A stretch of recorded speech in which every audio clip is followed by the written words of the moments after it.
Well, I believe we're waiting for some people to join us from Zoom. So let's see. See how we can do this? Suspense. The moderator is coming in virtually. Maybe we should start with some introductions. Shall we? While we're waiting for our Zoomers.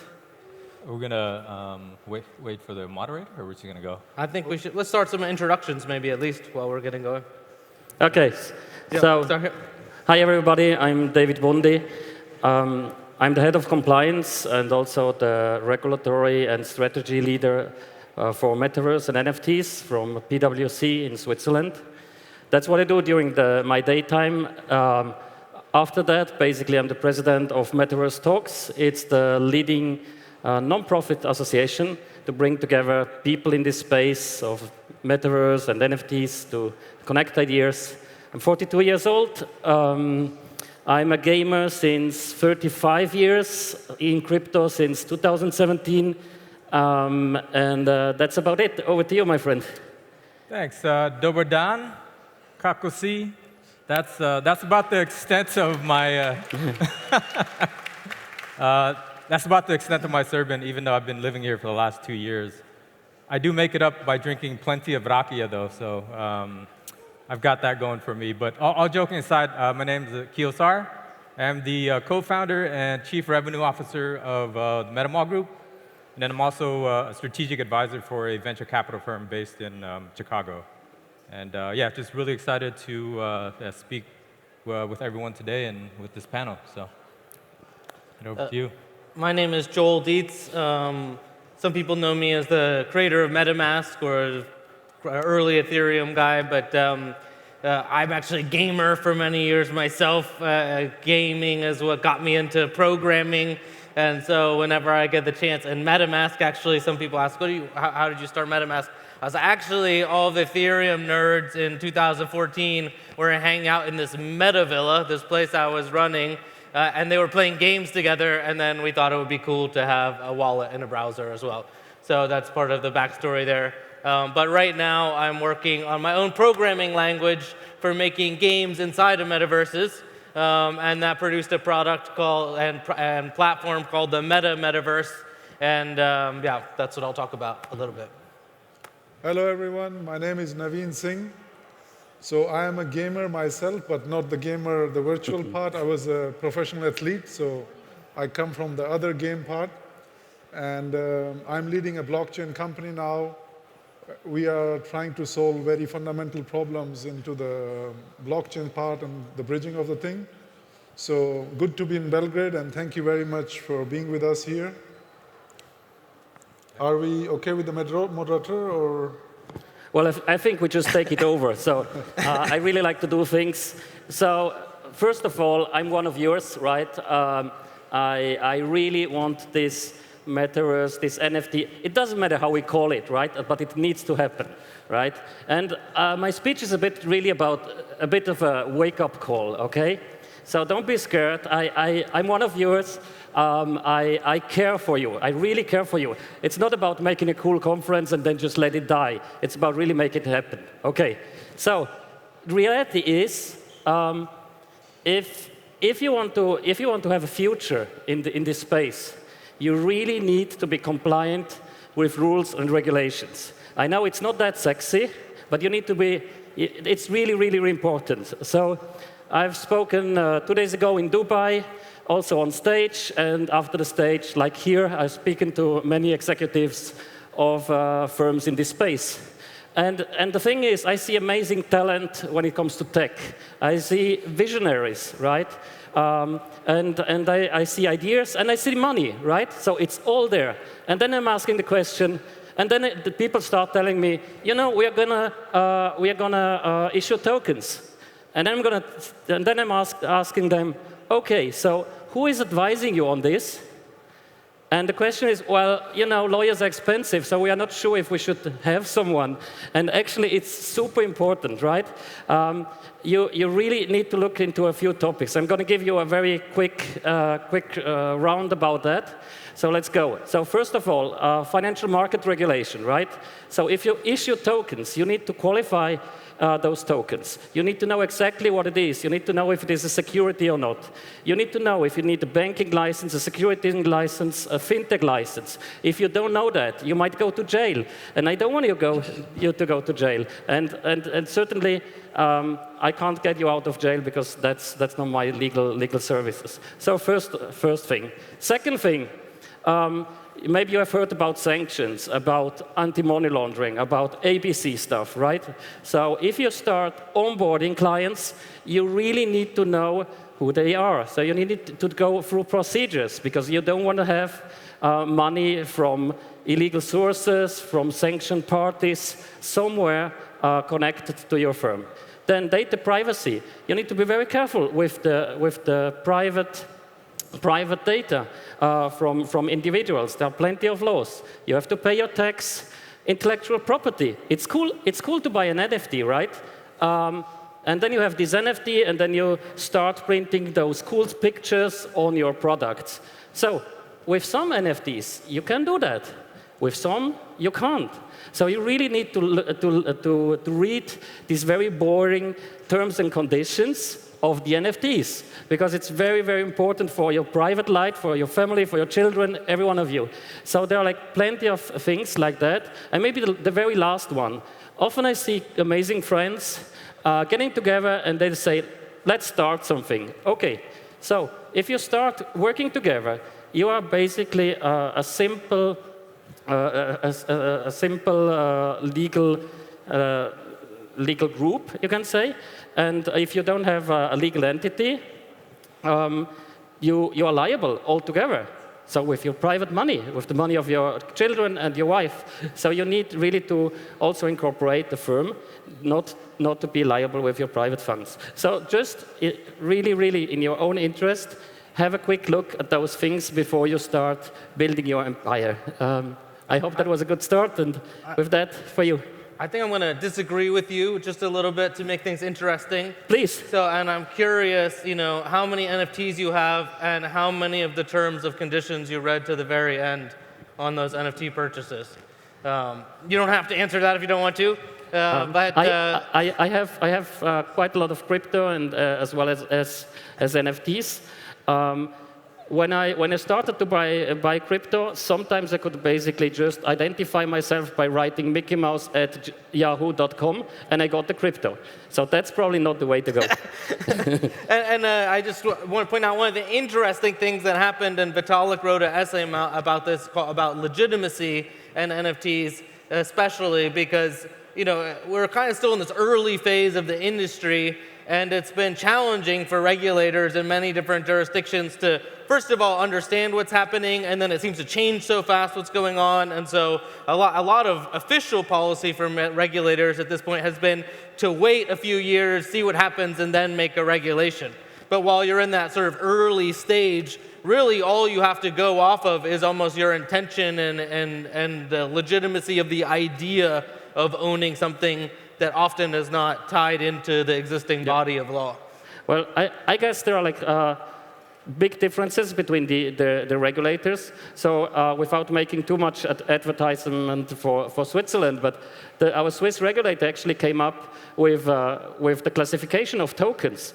And I mean, first of all, also the regulator, these are normal people, so they need to go out and also get in touch with the nerds, with the techies, with the other lawyers, and understand and learn it. And then they really need to come up with guidelines and support, because I'm absolutely with you. You cannot just sit back and wait, and then one day you just say, well, this was all wrong, and go home. So what does this mean for the companies? Well, basically, there is a kind of a bit of traveling of companies around the globe. So if you see, we have Tezos, Cardano, and like many big firms in Switzerland in the space. And I think it's worth choosing a country where the regulator is working with you. If you come up with a DAO, for example, I mean, you need to have a chance to speak to the regulator because you want to do it right. And you also need to approach a regulator where you can expect like an answer within, let's say, 3 weeks and not 2 years. So I think it's really important not just to aim for like maybe a country where taxes are lowest, but really somewhere where you get there is like a trust in the system. So David, just one question about the geographical part of the regulations. Switzerland, as you mentioned, is hosting many big blockchains and stuff. What about now upcoming Dubai and Singapore? Yeah. Well, in Dubai, you just have new regulations coming up. You have also in Singapore, there's a very good regulator that is also very close to the community. I mean, I can't say, you know, this is like first place, second place, third place, but I would say like, yeah, Dubai, really Singapore, as well as Switzerland are doing a really good job, and you see this exchange between the community, the regulators, and also the entire enforcement, which is important. Because what we have seen in all these 3 countries is really that a lot of firms have just been shut down for not doing what was expected by them. And this goes very quick and has also much more than just the financial impact on the people. It has also there are like liabilities, and there is also a criminal law side to it. Perfect. Thank you. So what topics are you personally most interested in the metaverse right now? Yeah. What are they? So what is quite interesting is that in the crypto space, when this came up with digital assets, after we did like a lot of workshops, a lot of education, a lot of presentations, everything for free because we wanted to advance all together. Then basically the banks and the fintechs really wanted to go into digital assets. What is super interesting now, and for me very likable, is that now in the field of NFTs and Metaverse, it's not the banks who are the front runners. It's like it's the non-financial services area. So to give you an example of a client of ours, it's like a 4th generation firm in the middle of Switzerland with the cows, with the countryside, and the beautiful landscape. And they are really good. Top product, great family, money is good, so everything is fine. And the CEO, which is a woman, approached me and said, you know, I need to think further. How about if I bring our products into the metaverse? We could now expand to Asia. And then I said, okay, so cool. So what is your strategy? And she said, well, I have no clue, but just please help me. And I think that's the amazing thing. So when people really want to do something, and we have the opportunity to go with them on a discovery journey to really help and together find out in iterations how we can move quality products with the right vision and strategy into the metaverse. And it's a procedure. We are all beginners, I would say. Well, you agree? I can tell you next time you have that question, you can say, I have this friend Joel who has a platform for building metaverses. Maybe you would want to have a metaverse in the MetaMetaverse. But I see it's interesting, you know, and I think retail things are interesting. But what I am personally most passionate about, and what I tell people whenever they come to me asking for a metaverse, is do something that's never been done before. Like have an experience that you couldn't have in the real world. You set up like a copycat version of your retail shop, it's not interesting. If you have a giant beer bottle and you can swim in it and then see the process in an interactive way and gaming things around it. Similar thing was at the World Government Summit, you know, which has a lot of heads of state, and they're asking metaverse, how do we encourage civic engagement? I'm like, make it interesting first, then figure out how to do the other things. So kind of layering in that like, and I think the younger generation is kind of like already there in some ways. Like they're playing Fortnite, they're playing Roblox, they're used to that, and it's actually the grown-ups that need to like adjust their mindset a bit. So, Okay, we're going to have something super special. I'm actually going to join on stage because the webinar didn't, the Zoom didn't work. Sorry about that, guys. And there needs to be a woman on stage, right? So, I'm back here with these amazing gentlemen, and I have to say this. Thank you guys for, winging it with me. I really want to ask this question to Dr. Naveen. What are the opportunities in metaverse space, that's going to shift from Web 2 to Web 3 that's really, really important? So, thank you for the question. I would just like to have the engagement of the audience on that. And my question to the audience is, how many of you think is Metaverse in Web 2.0? So please raise your hand if you think Metaverse is in Web 2.0. So, a few guys. How many of you think is Metaverse is a part of Web 3.0? So clearly, the first ones are much less than the second ones. So, hello, can you hear me? Yeah. So let's start with the basic part of Metaverse. So what is Metaverse? Well, Metaverse is based on virtual reality, VR, multi-reality, MR. It's based on AR. It's based on the 3D immersion. So it's actually the virtualization of the physical world. Now, all this, when we speak, is based out of Web 2.0. There's no factor of Web 3.0 in there. But it's a very, very special part, is that Metaverse is considered always a part of Web 3.0 or the decentralized space. Now, why is it that there are two parts? So the NFT is a directly part of Web 3.0 because NFT, the technology behind NFT is blockchain. And NFT plays a very important role in Metaverse. And the same thing is with all decentralized apps. So in Metaverse, if you want to interact, you want to socialize, you want to play, you want to earn, you want to learn, you need to go through those parts which come from the blockchain space. And the second most important part is the economic and the monetary part, where the regulatory part also comes in, of Metaverse is based on cryptocurrencies, which then again come to Web 3.0. But apart from that, if you just see, then that is Metaverse Web 2.0, or is it 3.0? So technological, I would say it's completely Web 2.0. But there are these overlapping bridges, and there are these parts from Web 3.0 which comes into Metaverse, which actually makes it more closer to Web 3.0 because of the economic and monetary incentives and other things connected to it. Now let's see Web 3.0, just some basic, if I would say, explanation of Web 3.0. It's the future of internet, which is a decentralized part where the owner, which is using the internet, actually owns the participation of the internet. The internet is not in hands of big tech giants, which are actually using it now for their own profit, which is the difference between 2.0 and 3.0. So in 3.0, I'm the end user, or you guys are the end user, and you are actually controlling your participation in internet.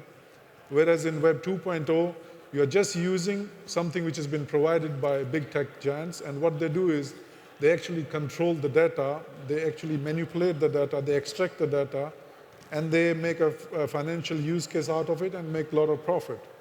That's why this whole part of decentralization and all of us being a part of it, I would say all of guys who believe in this future innovation are here, and all of the audience which are sitting are also part of it.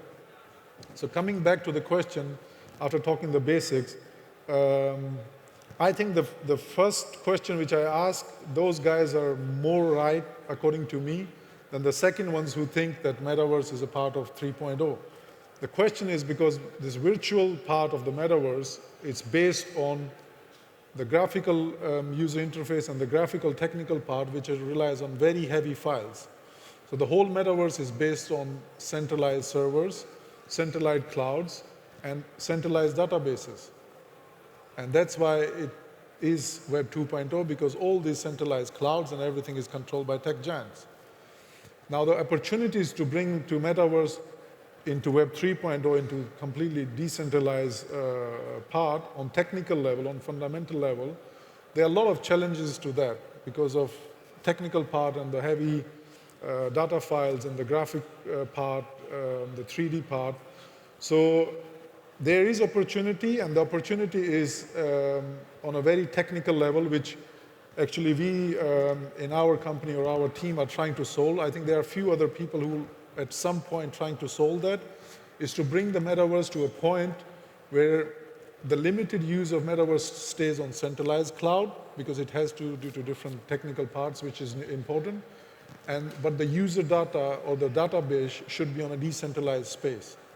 So if we can connect in the next few months, years, the metaverse space with a decentralized database, then this is something which can really revolutionize. So that can say that metaverse is really a part of Web 3.0, not a partial part of 3.0, which is at the moment. So I think the playground is pretty vast in that, but it's, again, a very technical point and a very technical topic, which I think that there's a lot to delve into that. But I would love to see metaverse coming into completely decentralized space, because that's the real goal behind it, and that's why we all guys are sitting in discussion about the power of decentralization. No, absolutely. Thank you. And okay, guys, so I'm going to switch this up a little bit, because I know earlier today I was saying no questions and answers because of time, but the reality is that so many of you are business owners. You've bootstrapped. Maybe 80% of companies here flew out or you were sponsored. So I think on behalf of these very handsome gentlemen here, I know you guys wanted access to them. We're going to allow 5 questions to please come up onto the front. For those that really want to engage, that have any questions, we have mics ready. And while there's people that are coming up, I'd like to bring a question up to Keo, which is, what do you think are some hurdles to wider participation in the metaverse? Great questions. Thanks, Anne. I'll start it with, actually, I'm going to disagree with Joel. I don't think retail's boring. I look at retail in the metaverse as an easy entry point for people to understand exactly what it is, right? Because, I mean, if you go outside this room and talk to people about the metaverse, it's probably a pretty fuzzy concept for a lot of people. So how do you make it very easy and simple to understand? And then that helps promote the participation. But as far as the hurdles go, I would break it down into accessibility, education, and the interoperability of the various platforms. I'll start with accessibility, right? From a VR perspective, in the US at least, you've got last year, 1 in 5 persons using some form of VR, right? In terms of the hardware itself, that's probably the ownership of hardware itself, that's actually probably a lot lower than that. I mean, how many people in this room actually own a VR headset?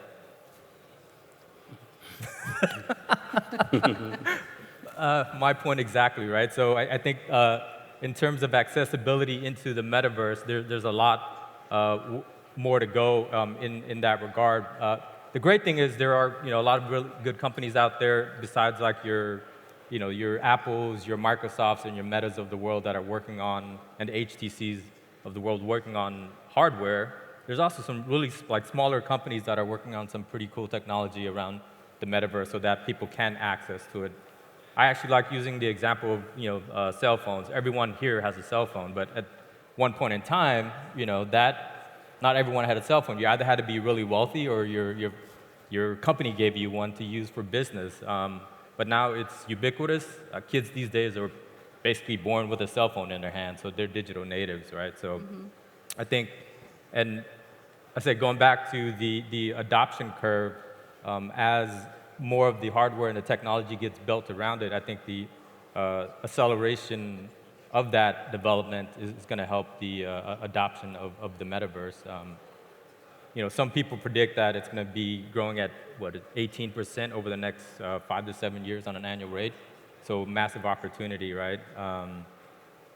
The second piece for me is education. How do you educate people on the metaverse? I'll just give you a quick story. So I was in the Bay Area earlier this year for a wedding with some friends, and we were catching up the night before the wedding, and I started talking to them about what I was working on, and so there's a lot of blank stares and a lot of questions, which tells me, and I'd like to think that my friends are reasonably intelligent. And so what dawned on me, I was like, okay, if my reasonably intelligent friends are having a hard time grasping what the concept of the metaverse and blockchain and everything related to that is. We're not doing a good enough job of educating the public on exactly what that is and how to enter the metaverse and be part of this ecosystem, right? So I think it's a great opportunity, for all you marketers out there to really start crafting a message around, okay, what exactly are these technologies? How do they impact our lives? And like, how do they improve our lives, right? Because I think a large function of technology should be to improve our lives as human beings. So that like we can do things that we normally can't do, or we do things in a more efficient way. And then the third hurdle, I think, for me, in my view, is kind of interoperability of these various platforms. Everyone is building a metaverse. Which one is the right one?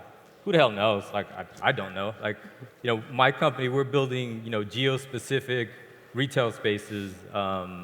Is that the right platform? We don't know. We believe in it, but the future may tell us something different, right? So I think, and interoperability at a very high level, for like the ability for multiple systems to engage with each other and exchange information and data.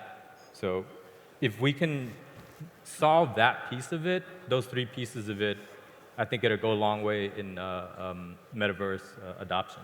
So those are my thoughts. Thank you, Keo. Yeah. That was actually beautifully said.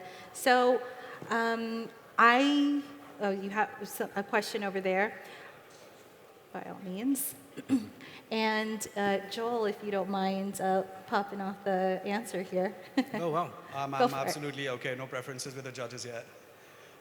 What are your thoughts about online and offline? How do you kind of build a symbiotic Closer to the mic, please. How do you build a symbiotic relationship between online and offline? How do you explain NFTs in simple words?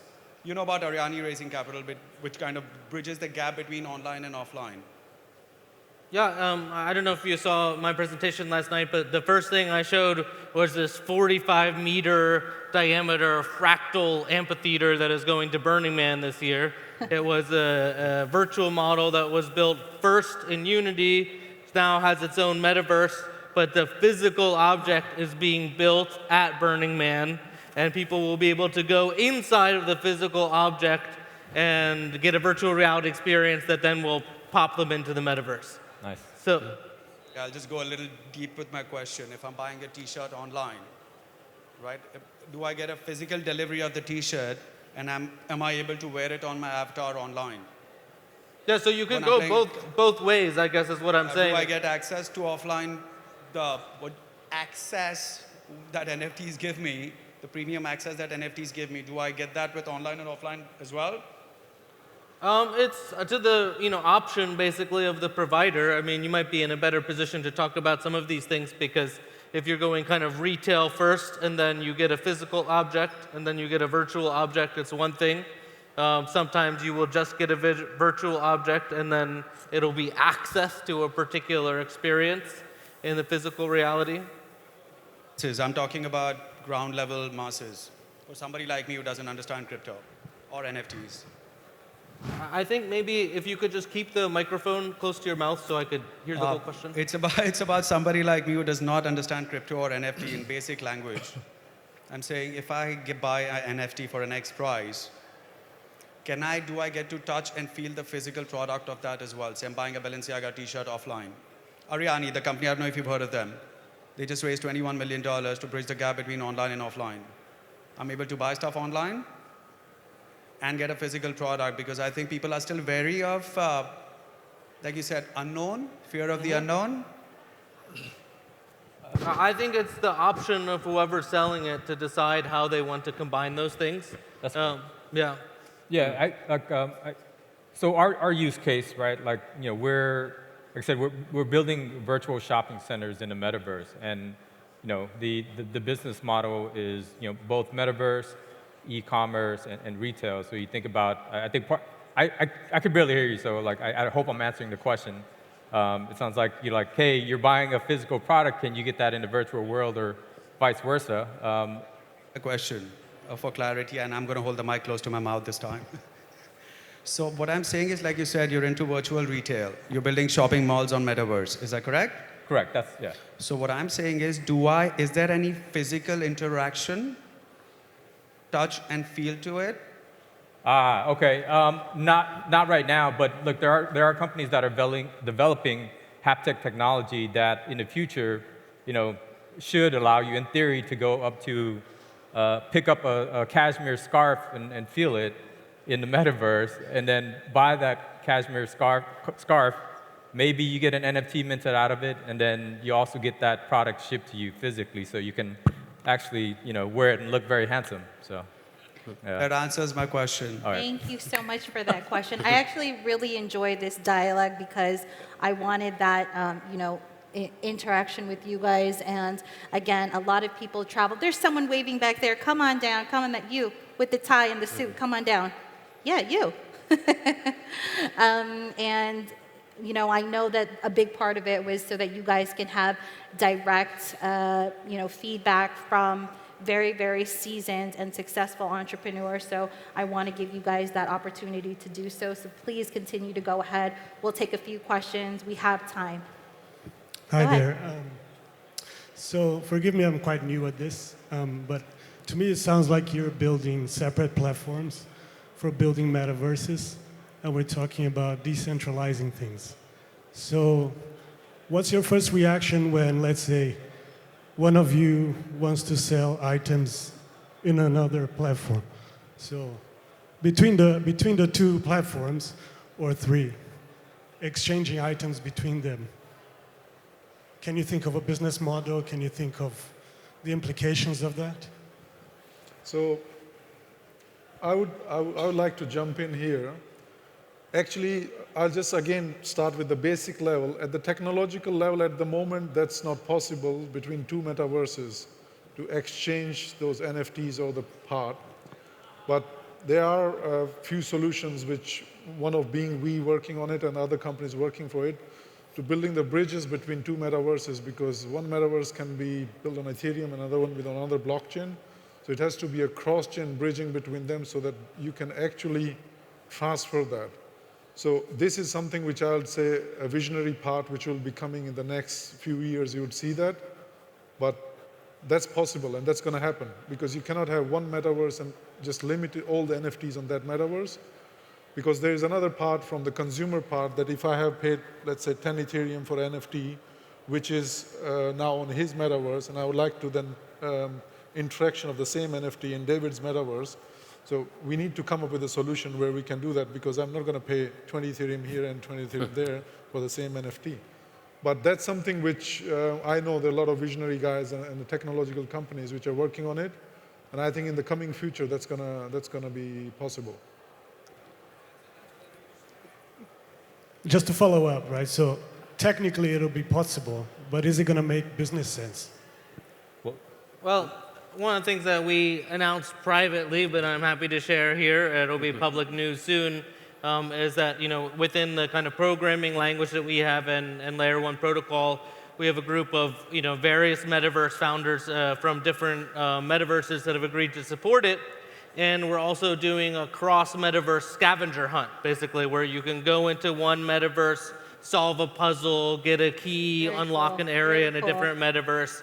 And that's an experience that's kind of being built out right now.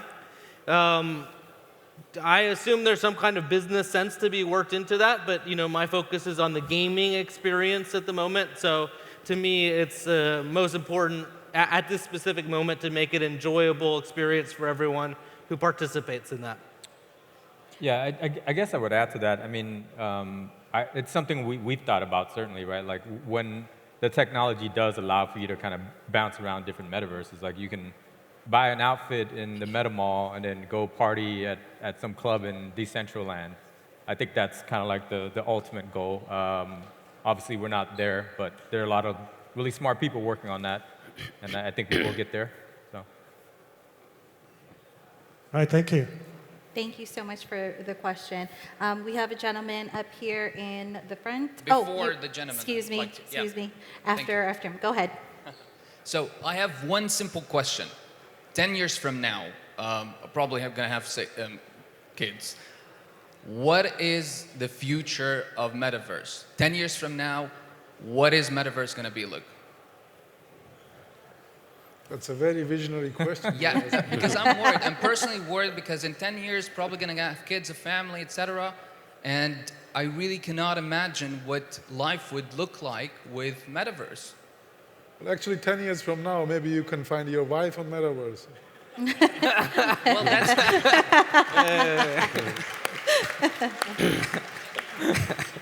But for real, what is the future? For Metaverse, for crypto, I mean, I understand this is the future, but how would it look like 10 years from now? How would Metaverse look like? So I'll say when I've given a lot of talks about Metaverse before I had my own platform or technology, and I always said, there's a blockchain element, there's a virtual reality AR element, but the most exciting element is actually when the neurochemistry of our own minds and the various research people are doing on the chemical composition and cybernetics and things like that. And that tends to be a longer-term research-oriented thing, like Elon's project Neuralink and things like that. But when it happens, the impact is massive. So I think in 10 years, we will see things like effectively non-local telepathy that is done through kind of brain-related technology and a much, much more immersive side of the metaverse and communication that has been seen today. I mean, we can do maybe something more specific, right? So right now, what is your favorite brand of clothes? Mine. I don't have any, but Burberry maybe, yeah. Okay, Burberry. Okay, so what you can do right now is you go in the shop, you buy this Burberry piece, right? That's it, right? Okay, so we speak so much about community, experience, connecting, and so on and so on. So imagine in the future there will maybe be like a Burberry and a digital twin of Burberry shirt for you in the metaverse, and it will be there, and there will be like telegrams and all kinds of communication channels. And then maybe, Nazim, what's your favorite color? Mine? Yeah. White. Okay. So, and then Nazim says, oh, I want to have like a Burberry white line edition. And then maybe you get like 1 million followers or 10 million followers. And then Burberry is saying, okay, let's have a white edition of this Burberry. So, Joel, what's your favorite car? Turquoise. A car? Joel had to car. say that, right? A car. Car. Oh, probably like the Cybertruck. A Cybertruck. Okay, super. Okay, so I'm sure there is already somewhere in Elon Musk's shelf an NFT of the Cybertruck. Okay, so let's say you're basically having the NFT of the Cybertruck, and you are having like the NFT of your Burberry shirt, which is now white. And then maybe if these two companies collaborate, because you have the Cybertruck NFT and you have the Burberry white edition NFT, maybe you then get like a Cybertruck with a Burberry skin in white, and then you have like the ultimate product, and it's you. And the cool thing is you're going to take that and maybe post that on social media, and people will just go crazy because they will see now that one individual could basically change the line and the look of Elon Musk's edition and Burberry, which would never be possible today.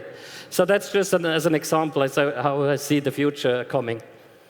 So still worrying. It does worry me. I mean, with all the respect to the metaverse, I do believe in virtual world, but I do still believe that the world needs to be physical. And the metaverse, I'm just afraid of the people that are going to go extreme with it. That's my only concern. Thank you all very much. thank you. Thank you. So one thing I would like to add here, just with the follow-up with the question is, I think in 10 years there will be a existing world which we are. It will stay like that, hopefully. It always evolves. But there will be a parallel virtual world which will be maybe more than the existing world we are, because there are no limits in that. And one point where I would agree with him is coming from a professional athlete background, that's going to make, so we as individuals, we'd have choice to interact with the physical world which we are in or with the virtual world. And there is quite a big possibility that the upcoming generation of the kids would be much more lazy and more in virtual world. I mean, lazy physically. Of course, they could be much more evolved in the mental capabilities and psychological capabilities. But that's something which we cannot stop. I mean, this is the technology evolution. So. Well, as a gamer and as a friend of professional gamers, I would disagree, right? So a lot of people think like that top players are like fat, eating burgers and drinking Coke all day. So I had the opportunity to meet David Acquah, I think still current world champion in duos on Fortnite. I mean, he is ready, right? He has like a strict program, the same for the other people. He's mentally ready. He has a coach for a physio. He has a nutrition plan. So he is super ready. So if you, I think that's kind of what they always say. If you listen to Marilyn Manson, if you play computer games, well, there is no hope. I disagree. My son wants to become a YouTuber. I think it's a fantastic job. I asked him, why don't you start like an e-commerce? And he said, why should I start looking for things, packing things, bringing the things to the mail? I can just be the product myself. I explain things to the world. That's the product. That's how I do money. I know I can be everywhere I want in the world. And I think just because he's in front of YouTube, he can be healthy and he can be social.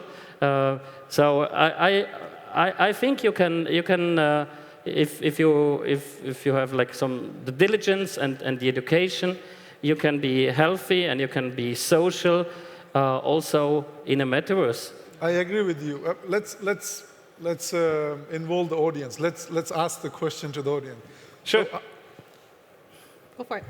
how many of you guys think, and ladies, of course, that the virtual world or the metaverse is going to make the new generation lazy? Wow. Okay.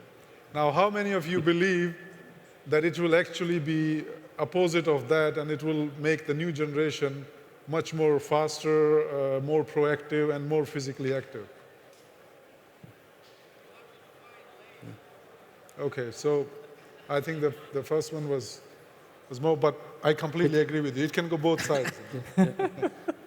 So, okay, guys, I know that there are a couple more questions, but we have 2 minutes left, and so what I'm going to ask these very kind gentlemen to do is that we're going to have a 20-minute break after this panel. So if you don't mind, after stage, perhaps 2 of you can be here and 2 of you can be here, and then you guys have an opportunity to ask them questions for about 15 minutes. And I would like to wrap up this panel asking you guys something, because I know you guys work day in, day out. You're so dedicated into not only building your product, but your network. So just for the people here that may have difficulties, balancing things, how do you guys stay mentally fit while you're building? And so I'd love to go down the line as, just to share that insight. Deep. Okay, so my best time for good ideas of inspiration is between 10 p.m. and 12 p.m. That's the time where I take the dog, I go out walking in the countryside, and that's where the good ideas come. Wow. That's easy. That's amazing. Thank you. Keo? Yeah, well, for me, it starts with being physically fit and physically active. My morning routine consists of having my kaffa and rakia, and Yes. then I'm dead serious. and then I go on a run, and then I start my morning and I do deep work to 2 to 3 hours, and that takes me to early morning and probably around noon to get the rest of the stuff done.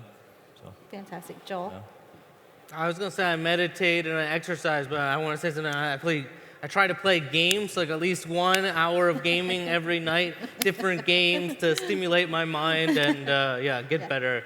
different things. And I know Joel is really great with having a lot of creative people around you. So you guys always have inspiring people. So you're just bouncing off of that energy, which is like what these conferences do. So I just wanted to shout you out on that. Dr. Naveen. So I have to start gaming. That's one thing. So why is the boring stuff? You know, you do physical workout, you sweat it out, you take care of your diet for sure, and then I do a lot of breathing exercises, a lot of breathing and meditation. Then it keeps, and the best part for me is just contrary to David, so it's in the morning, somewhere like 5:30, 6 o'clock when, you know, you're fresh, and then after in the calmness, all those crazy ideas start coming in. And I love that, and I just wanted to, you know, really showcase that there are successful traits that go, you know, across the board that are very similar. So, guys, please join me in really thanking this incredible panel for winging it on stage. And as they exit off the stage, they'll have 15 minutes. They'll be on both sides, so you guys can ask those questions. And now we have a 20-minute break, and then we'll come back here, back on the main stage for 2 more panels for you. Thank you so much, and thank you guys. Thank you.